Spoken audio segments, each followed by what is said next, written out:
خداوند عالم سے رسول خدا صلی اللہ علیہ وسلم کو کیا دیا ہے؟ قرآن مجید دیا ہے۔ نبی اکرم کی آنکھ بند ہو گئی، دنیا سے رخصت ہو گئے۔ اب اس کے بعد سلسلہ شروع ہوتا ہے ائمہ علیہ السلام کا۔ کس کا سلسلہ شروع ہوتا ہے؟ ائمہ علیہ السلام کا سلسلہ شروع ہوتا ہے۔ تو اب ہم جو احکام لیں گے، دین کی تعلیمات حاصل کریں گے، دین کے قوانین معلوم کریں گے، تو ہمیں یا رسول خدا سے معلوم کرنا پڑے گا یا ائمہ اطہار علیہ السلام سے معلوم کرنا پڑے گا، یا پھر ہم قرآن مجید کی جانب رجوع کریں گے اور قرآن سے احکام شریعت کو معلوم کریں گے۔ قرآن اپنی جگہ پر قرآن کتاب کے عنوان سے ہے، رسول خدا اور ائمہ معصومین علیہ السلام نے جو دین کی تعلیمات ہمیں ارشاد فرمائی بتائی، ان سے کہا جاتا ہے سنت، اسے کہتے ہیں سنت۔ تو ہم احکام معلوم کریں گے قرآن سے اور سنت سے۔ کس سے معلوم کریں گے؟ قرآن اور سنت سے۔ سنت تین چیزوں کا مجموعہ ہوتا ہے۔ تین چیزیں کیا ہیں؟ ایک ہے قول، دوسرے ہوتا ہے فعل اور تیسرے ہے تائید۔ قول کا مطلب یہ ہے کہ آپ نے کچھ کہا، فرمایا، مثلا نبی اکرم صلی اللہ علیہ وسلم نے کوئی حدیث فرمائی اور کوئی حکم دیا کہ فلاں کام انجام دو، جی آپ نے جو حکم دیا ہے، جو قول ہے، جو وہ بھی حکم ہے، اور اس کے بعد کچھ کر کے دکھایا ہے، تو وہ بھی آپ کا فعل اور آپ کا قول۔ اور آپ کے سامنے اگر کوئی عمل انجام دے اور آپ اس پر ٹوکے نہیں، اسے روکے نہیں، منع نہ کریں، تو اس کا مطلب یہ کہ یہ کام صحیح ہے۔ تو جو کہہ رہے ہیں وہ صحیح ہے، جو کر رہے ہیں وہ صحیح ہے، اور جو کام آپ کے سامنے انجام پا رہا ہے اور آپ اسے تعیین کر رہے ہیں، اسے ٹوک نہیں رہے ہیں، منع نہیں کر رہے ہیں، تو وہ بھی کام کیا ہے؟ صحیح ہے۔ آپ سب نے ایک واقعہ مجلس میں سنا ہوگا، امام حسن اور امام حسین علیہ السلام کا وضو والا واقعہ۔ کسی کے ذہن میں ہے؟ جی سب کے ذہن میں ماشاءاللہ۔ مجلس کا فیض یہ ہے کہ امام حسن امام حسین اسلام کے راستے سے گزر رہے ہیں، بوڑھے کو دیکھا وضو کر رہا ہے، وہ وضو کا طریقہ اس کا صحیح نہیں تھا، تو اسے ڈائریکٹ منع کرنے کے بجائے آپ نے یہ کہا کہ دیکھیے ہم دونوں بھائی وضو کر رہے ہیں، آپ ہمیں بتائیے کہ کس کا وضو صحیح ہے، کس کا وضو غلط ہے۔ امام حسن اور امام حسین علیہ السلام نے وضو کیا اور وہ سمجھ گیا کہ یہ نواز رسول ہیں، ان کا وضو غلط نہیں ہو سکتا ہے، ہمارا ہی غلط ہے، تو اس نے اعتراف کر لیا اور کہا کہ آپ حضرات صحیح ہیں، ہم غلطی پہ تھے، آپ کا شکریہ کہ آپ نے ہمارا وضو صحیح کرا دیا۔ بچپنے کا عالم ہے، ہم میں سے بہت سے بوڑھے بھی ہوتے ہیں جو کہیں پر غلط کام ہوتا ہے تو گزر جاتے ہیں، وہاں سے بولتے نہیں ہیں۔ کیوں نہیں بولتے ہیں؟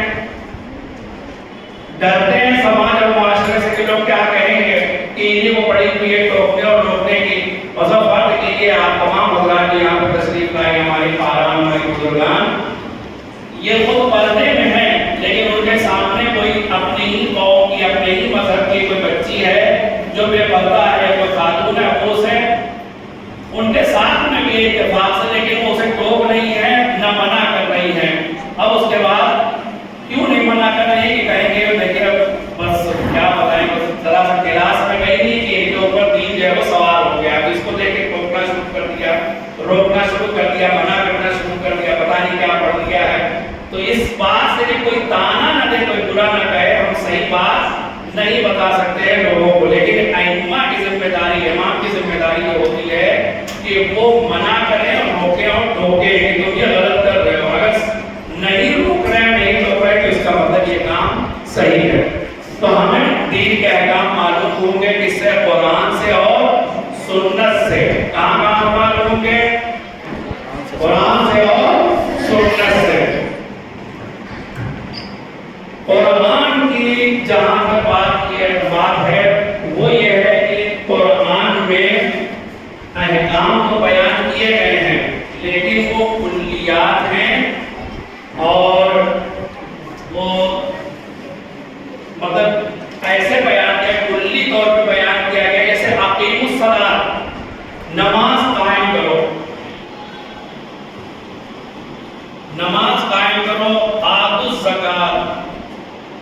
زکات دو، یہ حکم قرآن ہے، لیکن قرآن میں کہیں پہ بھی یہ نہیں لکھا ہوا ہے کہ نماز صبح 2 رکعت ہے، نماز مغرب 3 رکعت ہے، نماز ظہر 4 رکعت ہے، نماز شب 11 رکعت ہے، اس طرح کا کہیں پہ نہیں لکھا ہوا ہے۔ تو یہ ہمیں کہاں سے معلوم ہوگا کہ نماز صبح 2 رکعت؟ پڑھنے کا طریقہ بھی ہے وہ قرآن میں نہیں بیان کیا گیا ہے کہ نماز صبح اس طرح سے پڑھو، نماز پہلی رکعت میں نیت کے بعد تکبیرۃ الاحرام کہنا ہے، پھر اس کے بعد سورہ حمد پڑھنا ہے، پھر بعد کا سورہ پڑھنا ہے، پھر رکوع کرنا ہے، پھر رکوع میں یہ پڑھنا ہے، پھر سجدہ کرنا ہے، سجدے میں یہ پڑھنا ہے، دوسری رکعت میں قنوت پڑھنا ہے، پھر اس کے بعد دوسری رکعت میں تشہد پڑھنا ہے۔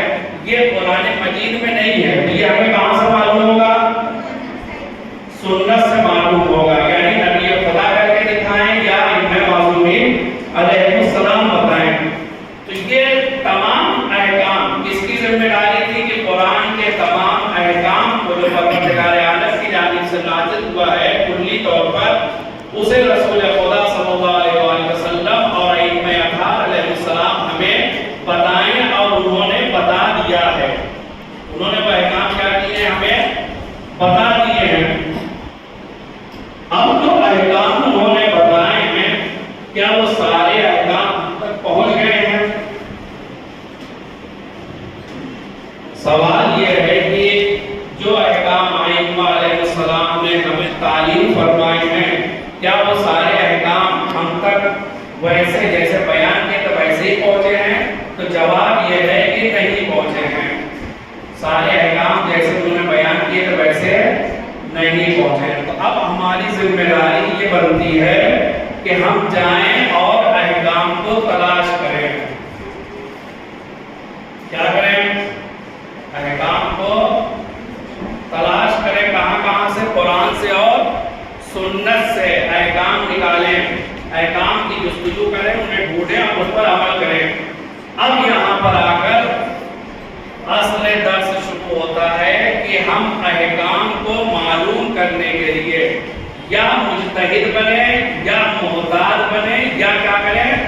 مقلد بنیں۔ دیکھیے پہلے مرحلے میں ہر کسی پر واجب ہے کہ قرآن سے حکم معلوم کرے، حدیث کی جانب رجوع کرے اور جا کر حکم معلوم کرے۔ اگر وہ حکم معلوم نہیں کر سکتا ہے تو پھر ایسی صورت میں ذمہ داری ہوتی ہے کہ جن لوگوں نے حکم معلوم کیا ہے ان کی تقلید کریں۔ کیا کریں؟ تقلید کریں۔ تقلید پہلے مرحلے میں نہیں ہے کہ لوگ تقلید کو بدنام کرتے ہیں کہ تقلید یعنی کسی کے پیچھے چل پڑنا بغیر کسی تحقیق کے، بلکہ یہ حکم شریعت جیسے ہم بیمار پڑتے ہیں تو کیا کرتے ہیں؟ دوا خود ہی کھا لیتے ہیں یا ڈاکٹر کے پاس جاتے ہیں۔ بیمار ہم پڑے ہیں، دوا کس سے معلوم کرتے ہیں؟ ڈاکٹر سے جا کر معلوم کرتے ہیں۔ ہم خود اپنا علاج کیوں نہیں کر لیتے ہیں؟ کہا نہیں، ہمیں نہیں معلوم ہے یہ جو گرمی کا نزلہ الگ ہوتا ہے، سردی کا نزلہ الگ ہوتا ہے، برسات کا نزلہ الگ ہوتا ہے، بخار کی بھی 50 ہزاروں قسمیں بن گئی ہیں، مچھر کاٹ کے تو الگ بخار ہوتا ہے، فلاں جانور کاٹ کے الگ بخار ہوتا ہے، امتحان کی تیاری نہیں ہو پائی ہے تو سر میں درد الگ ہو جاتا ہے، مدرسے میں رہنے والوں کا کمر میں درد ہونے لگتا ہے کلاس کے وقت، وہ 50 طرح کی بیماریاں اور بہانے۔ تو ہماری ذمہ داری ہے کہ مریض ہم ہیں تو ہم دوا تلاش کریں، دوا جو ہے علاج کریں، لیکن ہم خود اپنا علاج نہیں کر سکتے ہیں۔ تو کیا کرتے ہیں؟ جو ڈاکٹر بن گیا ہے پڑھ لکھ کر، آج کے زمانے میں ڈاکٹروں کی 2 قسمیں ہیں، ایک ڈاکٹر وہ جو پڑھ لکھ کر ڈاکٹر بنتا ہے اور ایک ڈاکٹر وہ جو دوا کھا کے ڈاکٹر بنتا ہے۔ دوا کھا کے ڈاکٹر بننے والے بہت سے ہوتے ہیں۔ آپ کہیں بیٹھ جائیے 4 آدمیوں کے درمیان اور بات نکل آئے شوگر کی، تو دیکھیے کم سے کم 4-5 نسخے وہاں پہ موجود لوگ نہ بتا دے تو پیسہ واپس۔ وہ آپ کو فری میں بتا دیں گے کہ یہ کھا لیجیے، یہ مجرب ہے، تجربہ کیا ہوا ہے، وہ نسخہ بتا دے گا۔ تو فی الحال یہ ہے کہ تو پڑھے لکھے ڈاکٹر انہیں کی طرف ہمیں رجوع کرنا چاہیے، جو دوا کھا کے ڈاکٹر بنے ان کی جانب رجوع کرنے کی ضرورت نہیں ہے۔ تو جب ہم اپنے جسمانی علاج کے لیے، اپنے بدن کے علاج کے لیے اپنے سے بہتر جاننے والے کی طرف رجوع کرتے ہیں، ویسے ہی تقلید کا بھی مسئلہ ہے۔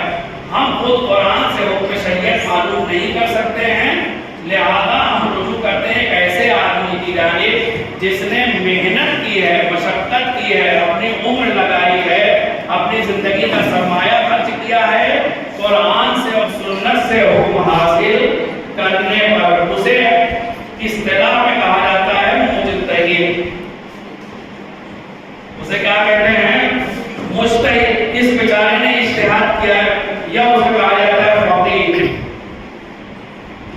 اس کی جانب رجوع کریں گے ہم۔ اس کے بعد یہ فقیہ جو ہوتا ہے وہ نہایت ذمہ دار ہوتا ہے، اس لیے کہ کوئی عمل بھی اگر کوئی کرے گا پوچھے گا کیوں کر رہے ہو، دیکھیے اگر ہم نے قرآن سے معلوم کیا ہے تو ہم تو قرآن کا حوالہ دیں گے کہ ہم نے قرآن سے معلوم کیا ہے، لیکن اگر ہم نے توضیح المسائل سے معلوم کیا ہے تو پھر ہم کہیں گے کہ فلاں مجتہد یا مقلد تھے، انہوں نے یہ مسئلہ بیان کیا ہے، تو ہم تو ہو گئے بنی اس ذمہ، پھنسا کون؟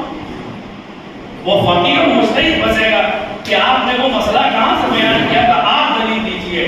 ہم سے اب دلیل نہیں پوچھی جائے گی کہ آپ نے فلاں کام کیوں کیا، فلاں کام کیوں نہیں کیا، لہذا اب مجتہد سے پوچھا جائے گا کہ آپ نے جو حکم توضیح المسائل میں لکھا تھا اس کی دلیل کیا تھی۔ تو اب لے کر بات یہاں پر ختم کرتا ہوں کہ ہمیں احکام معلوم کرنا ہے، اور احکام معلوم کرنے کے لیے سب سے پہلے اگر ہمارے اندر صلاحیت ہے تو ہم قرآن اور سنت کی جانب رجوع کریں۔ قرآن موجود ہے، حدیث کی کتابیں موجود ہیں، جائیں اور اس کے بعد اس میں سے نماز صبح نکالیں، نماز مغرب نکالیں، روزہ مستحب ہے، روزہ واجب ہے، فلاں چیز حرام ہے، فلاں چیز مباح ہے، وہ تمام احکام کو خود ہی معلوم کریں۔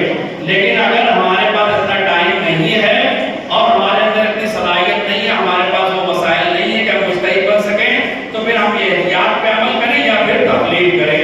تو وہاں پہ بہترین راستہ یہی ہوتا ہے کہ انسان تقلید کا راستہ اختیار کرے اور اپنی تمام ذمہ داریوں کو اور فرائض کو مجتہد کے توضیح المسائل میں لکھے ہوئے مسئلے کی روشنی میں حل کرے۔ اسے کہتے ہیں توضیح المسائل۔ تو توضیح المسائل کسی مجتہد کی کتاب نہیں ہے، یہ کیا ہے؟ توضیح المسائل کس سے بنی ہے؟ توضیح المسائل بنی ہے اسی قرآن اور سنت سے، اسی قرآن اور سنت سے۔ بس یہ کہ اس نے آسان زبان میں اجتہاد کر کے، محنت کر کے ہمارے سامنے اسی احکام قرآن کو اور اسی احکام نبی اور امام کو بیان کر دیا ہے۔ اب ہمیں الگ سے محنت کرنے کی ضرورت نہیں ہے۔ ہم توضیح المسائل دیکھیں گے، اگر کسی مسئلے میں اختلاف نظر آتا ہے یا کوئی مسئلہ ہمارے لیے حل نہیں ہے تو ہم مجتہد سے استفتاء کرتے ہیں اور اسے پوچھتے ہیں اور دریافت کرتے ہیں، تو وہ ہم کو بتا دیتا ہے۔ توضیح المسائل میں جو لکھا ہوا ہے بس وہی حکم شرعی نہیں ہے، اس کے علاوہ بھی روزانہ نئے نئے مسائل پیش آتے رہتے ہیں اور اجتہاد کر کے لوگ مسائل کو شریعت کے قوانین اور قاعدے کی روشنی میں حل کرتے ہیں، اور یہ بہت بڑی ذمہ داری تھی مجتہد کی گردن پہ، اور یہ فقہ اہل بیت علیہ السلام کا امتیاز ہے کہ دنیا کا کوئی بھی مسئلہ نہیں ہے مگر یہ کہ اس کا حکم شرعی مکتب تشیع اور مکتب اہل بیت علیہ السلام میں موجود ہے، یا مجتہد محنت کر کے قرآن اور حدیث سے معلوم کر لیتے ہیں۔ ایک مرتبہ سلام پڑھیے محمد و آل محمد۔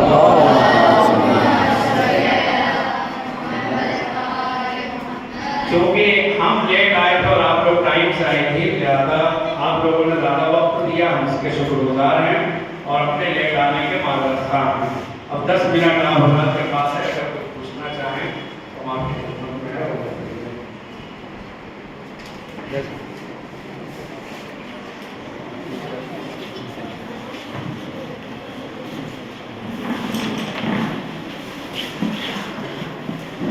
اب 40 منٹ کے بعد 10 منٹ کا ٹائم ہے، کسی کا کوئی سوال ہے پوچھ سکتا ہے۔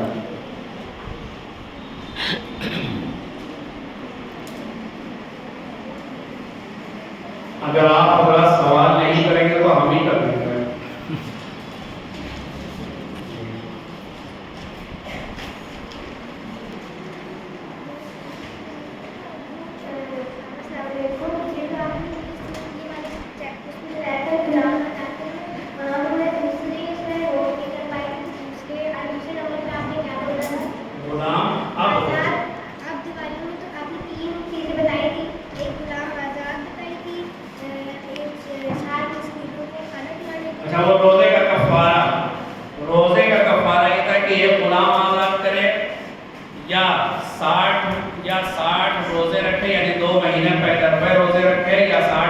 مسکینوں کو کھانا کھلائے. یہ تھا روزے کا کفارہ.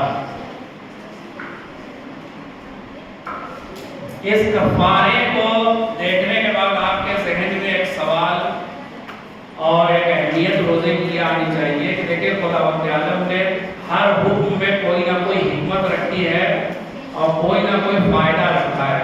کل کی بحث میں ہم اس پہ ذرا زیادہ زور دیں گے کہ یہ جو ہم سے کہا جاتا ہے نماز پڑھو, روزہ رکھو, حج کرو, زکوٰۃ دو, قوم سے نکالو, نماز شب پڑھو اور جتنی عبادی چیزیں, دعا پڑھو, یہ کچھ چیزیں عملی ماں باپ کا احترام کرو تو معلوم ہے کہ اگر ہم اپنے ماں باپ کا احترام نہیں کریں گے تو ہم بھی کل ماں باپ بنیں گے, ہمارا کوئی احترام نہیں کرے گا. تو یہ جو ہے تو دنیا ہے, مکافات عمل ہے, وہ تو کریں گے. اگر کوئی ہم کسی کے یتیم پر رحم نہیں کریں گے تو کوئی ہمارے یتیموں پر بھی رحم نہیں کرے گا. تو یہ سوچ کے انسان انجام دیتا ہے. لیکن بہت سی چیزیں جو عبادی ہوتی ہیں, ہم نماز پڑھیں کیا فائدہ ہے. ابھی تو سردی کا موسم ختم ہوا ہے اور اس میں سردی میں کہا گیا کہ وضو کر کے نماز پڑھو, آدمی اٹھ نہیں پا رہا ہے, بستر چھوڑ نہیں پا رہا ہے, یا گرمی میں ہے کہ رات میں دیر میں سوئے تھے اور نماز صبح جو ہے واجب ہو گئی اور پھر اس کا پڑھنے کے لیے کہا جا رہا نہیں آ رہی, پھر بھی پڑھو. روزہ ابھی تو موسم کو جو غنیمت ہو گیا ہے, ورنہ ابھی مئی جون میں جب روزہ پڑھ رہا تھا تو روزہ رکھنے کے لیے کہا کہ اس سے فائدہ کیا ہے, خداوند عالم کو کیا مل رہا ہے بھوکا پیاسا رکھنے سے. تو سوال یہ ہے کہ کیا فائدہ ہے, کیا حکمت ہے. تو ہمیں اس بات پر ایمان رکھنا چاہیے اور ہمارا ایمان بھی ہے کہ کوئی بھی حکم شرعی ایسا نہیں ہے کہ اس کا کوئی فائدہ نہ ہو. ہر حکم شرعی کے پیچھے کوئی نہ کوئی یا کئی فائدے ہوتے ہیں جنہیں پروردگار عالم اس حکم کے ذریعے ہمیں دینا چاہتا ہے. اسی میں سے روزہ ہے. روزہ ایک روزہ ماہ رمضان کا اگر چھوٹتا ہے تو اس سے اتنا بڑا فائدہ اور اتنا بڑا ثواب چھوٹ جاتا ہے کہ اب وہ ایک روزے سے اس کی بھرپائی نہیں ہو پائے گی, بلکہ اس ایک روزے کی بھرپائی کے لیے کیا کرنا پڑے گا. اگر ہم روزہ رکھیں تو کتنے روزے رکھیں گے, 61 روزے رکھیں گے, تب جا کر ہمیں ایک روزے کا ثواب ملے گا اور ایک روزے کی بھرپائی ہو پائے گی. تو اب یہ ماہ رمضان کے روزے انشاءاللہ بقیہ باتیں کل بیان کرتے ہیں. اگر کسی کے پاس اور کوئی سوال ہو تو پھر یہ فرمائیے.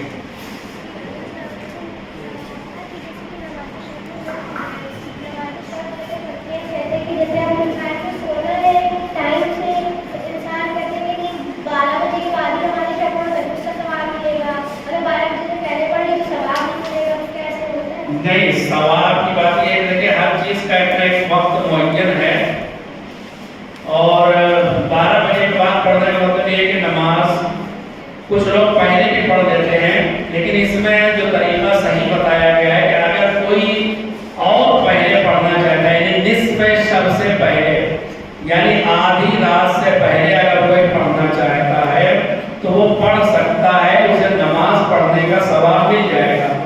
نماز ایک ایسی عبادت ہے کہ جب بھی پڑھی جائے, جیسے بھی پڑھی جائے, اس کا ثواب اپنی جگہ پر موجود ہے. کہا گیا ہے کہ الصلاۃ قربان کل تقی, نماز ہر متقی کو پروردگار عالم سے قریب کرنے کا ذریعہ ہے. اس میں کچھ نہیں ہے, کوئی نماز ہمارے اوپر نہ قضا ہے, نہ ادا ہے, نہ ماں باپ کی ہے, نہ کسی رشتہ دار کی ہے, کچھ نہیں. ایسے ہمارے سے موڈ بنا کھڑے ہو گئے, وضو کر کے آئے, کھڑے ہو کے 2 رکعت نماز پڑھتا ہوں اور بات نکلتا, پڑھ سکتے ہیں. کوئی نماز کے لیے کوئی اس طرح کی شرط نہیں ہے, زیادہ پڑھ سکتے ہیں. اب بات یہ ہوتی ہے کہ ثواب وہ والا کب ملے گا, تو وہ والا ثواب اسی وقت ملے گا جب اس وقت اس کو پڑھیں گے. صحیح ہے نا. ہر کام کا اپنا ایک خاص ثواب ہوتا ہے. اسے فرض کیجیے زیارت عاشورہ ہے, آپ میں سے بہت سی بہنیں ہیں اور بہت سے بھائی ہیں, بہت سے بزرگان ہیں اور تاکید بھی کرتے ہیں کہ روزانہ زیارت عاشورہ پڑھنا چاہیے. تو کیا ہمیں روزانہ زیارت عاشورہ پڑھنے کا وہی ثواب ملے